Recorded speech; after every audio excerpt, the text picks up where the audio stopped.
Random Ass Movie Reviews with Dennis and Nate. Hey guys, welcome to another episode of Random Ass Movie Reviews. This time we're doing the big one, the one we've been waiting for all year. Star Wars Episode 7, The Force Awakens. I mean, this movie needs no introduction, no synopsis, summary. If you haven't heard of it, welcome to civilization. Absolutely, right. So, because this will be the last movie we are reviewing this year for 2015, we decided for our rankings this week, we will do our top 5 best movies of 2015. As much as we'd love to get to see every movie every weekend, we just don't have the time or money to do that. So, mind you, there are tons of great films that won't be on our list that came out this year, but these are the ones that we have seen. So, Nate, start me off. What's your fifth favorite movie of 2015? All right, well, at number 5 for me, it might catch you off guard, but me being such a big horror fan, I'm going to go with It Follows. Okay. It Follows was this little low-budget indie horror flick, and it really set the mood. I almost thought it brought horror movies back to their roots of Halloween or things like that. Number 4, I have The Kingsman. Secret Service. All right. I love The Kingsman. I thought the style was sweet. The action was amazing. Colin Firth, somehow, I thought he was not going to fit the role, and he nailed it. So check that one out. One of the best action movies, I think, of 2015, definitely. At number 3, I'm going to go animated with Inside Out. Disney, Pixar's Inside Out. That's one I didn't get to see this year. It was so well written, very deep, and you've never seen a Disney or Pixar movie that goes so adult. I mean, it's still for kids, but really there's so much going on. It's really, really layered. So as an animated film, I would say it's going to be the Oscar contender for Best Animated Film of 2015, easily. On to number 2, I'm going to go with, let me think here. Oh yeah, Mad Max. Fury Road. Fury Road. Yeah, Mad Max Fury Road. Once again, one of the best action movies, I would say probably in the past 20 years. Yeah. I would say, really, the practical effects, the adventure, the sets, the makeup, everything about this movie blew me away. But at number 1, I was really torn between number 2, number 1. Number 1, I'm going with Ex Machina. Oh, all right. That movie was awesome. That movie was so good, so well written, so well acted, so personal, and real. It almost felt like it didn't take place in the future. It took place next year. Like, it just seemed realistic and grounded. And Ex Machina is my number 1 movie of 2015. Oh, wow. Well, hope you don't get offended. I don't even have it anywhere in my top 5. That's all right. I know you liked it, though. Oh, I enjoyed it. Yeah. Yeah. I didn't enjoy it as much as most, but I thought it was a really good film. Okay.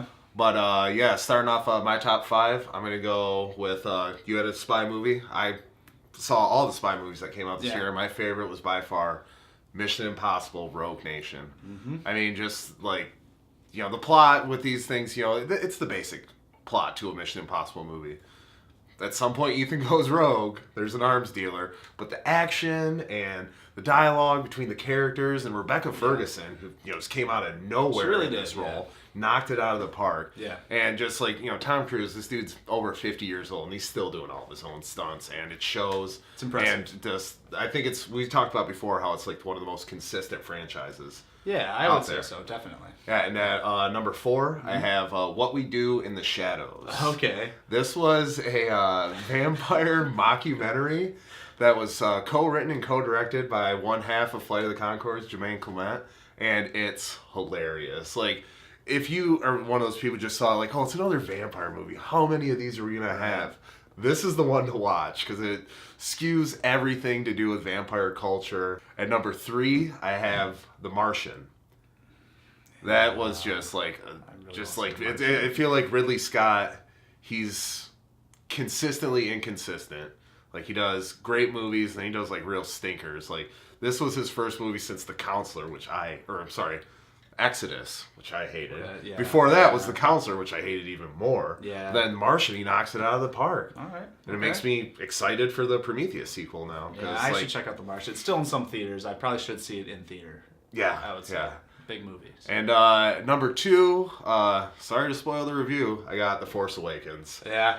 Yeah, I'll elaborate why that's up there on my list when we do the review. We'll get into that shortly here. Yeah. But the only movie that I can honestly say that I enjoyed more than Episode 7 this year was your number 2, Mad Max Fury Road. So good. Just that movie just like hits you over the head with everything that's awesome. I mean, it's not a movie that's for everyone. No. You got to be an action fan. Definitely, yeah. But yeah, like how you were saying before, the practical effects, the real explosions, just yeah, there isn't much of a plot. They drive somewhere and then just drive right back But where I think they came that's from. the key to it. That's the point of that. Like, it doesn't need this complex plot. It's just No. It's just good that way.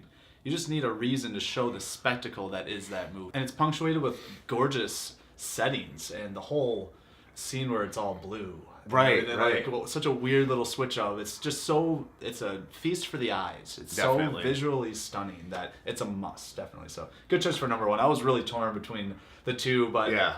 I knew Mad Max was going to be something, but Ex Machina took me by surprise. So that's sort of why it just jumped up just a little bit for me. So, but yeah, so that's our top 5. So let's not waste any more time. Let's get into the review. Star Wars: Force Awakens.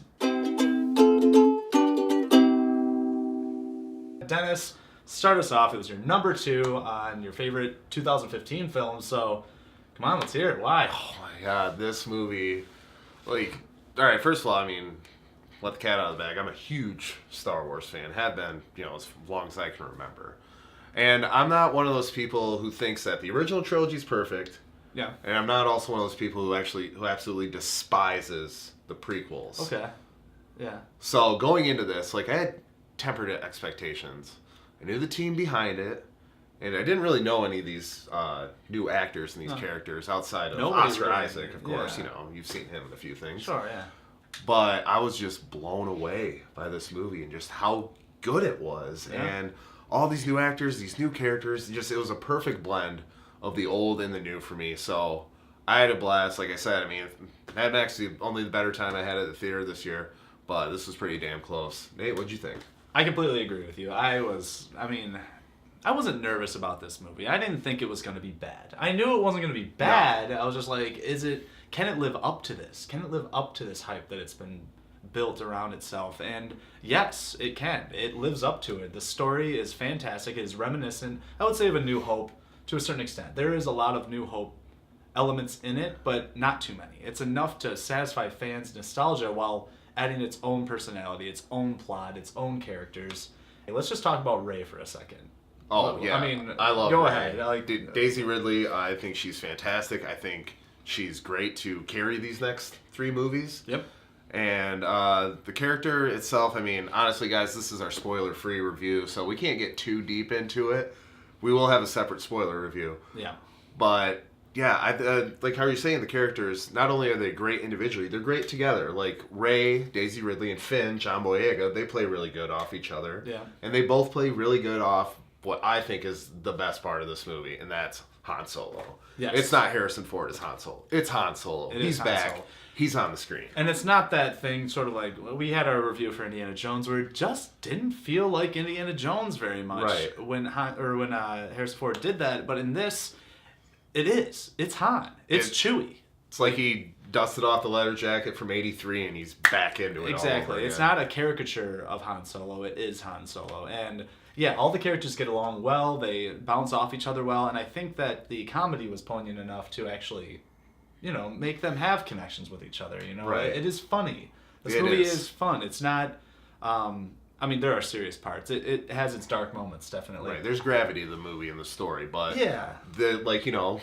not to be playing too much pun, but it balances the light and the dark Yeah. pretty well. Yes, it absolutely does. That's a good way of saying it. All right, so we talked about what we liked about the film, but what would you say you disliked, if anything, about this film?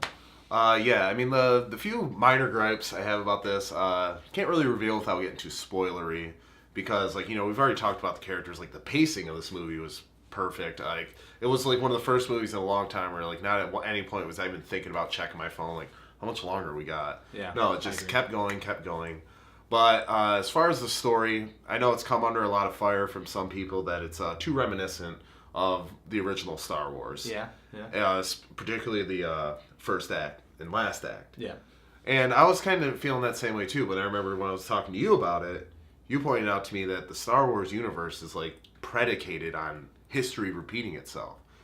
Same, lineage, people get their hands cut off, they battle with the light and dark side of the Force and everything. So Star Wars is all about history repeating itself. So similar elements to the original, it's gonna happen, and it's done well. It wasn't until like I really took a step back and looked at the movie, and that's when I was like, yeah, that was kind of like the original, and that was kind of like the original. Yeah. But when you're in the movie and you're experiencing it, no. You don't even think about it. So, after having said as much as we could say without really giving anything away, we definitely don't want to spoil this for anybody who hasn't seen it. Go out and experience it. But Nate, I liked it. You liked it. Put a number on it, man. What's your score? All right. I'm going with a 9 out of 10 BB-8s. All right. Yeah, this guy, he definitely stole the show. Definitely. Every scene he's in, he's just The best. The thumbs up was one of the hardest times I've hardest laugh in a long time. So funny. So, I mean, what do you give it? You know, I know this isn't a perfect movie by any means. No movie is. But I just had so much fun, and it wasn't until like my second or third, I've seen it 4 times, viewing that like I could really pick out any problems with it. And I'm glad I saw it multiple times. I thought I was just going to give it a 10 out of the gate because I love Star Wars so much. Yeah. And I'm completely confident. 10. You're giving it 10 10 out of 10. Lightsabers, X-Wings, everything. Go see this movie. 10 out of 10. Check out our spoiler review, which will be coming out really, really soon. And that way you just sort of can really get in the nitty-gritty of what we thought about the details of the film. So, yeah. Yep. Check us out, our spoiler review. But as always, check below in the links for links to our full written reviews. Yep. And our top 5 movies of 2015. We'll throw a few honorable mentions on there, the ones that didn't quite make the list. Yeah, but tell us your top 5 as well. We'd like to know, for sure. And if you've seen the movie, please comment what you thought about it. And after you see the movie, check back for our spoiler review. Absolutely. We'll see you next time. See ya. Random ass movie reviews with Dennis and Nate.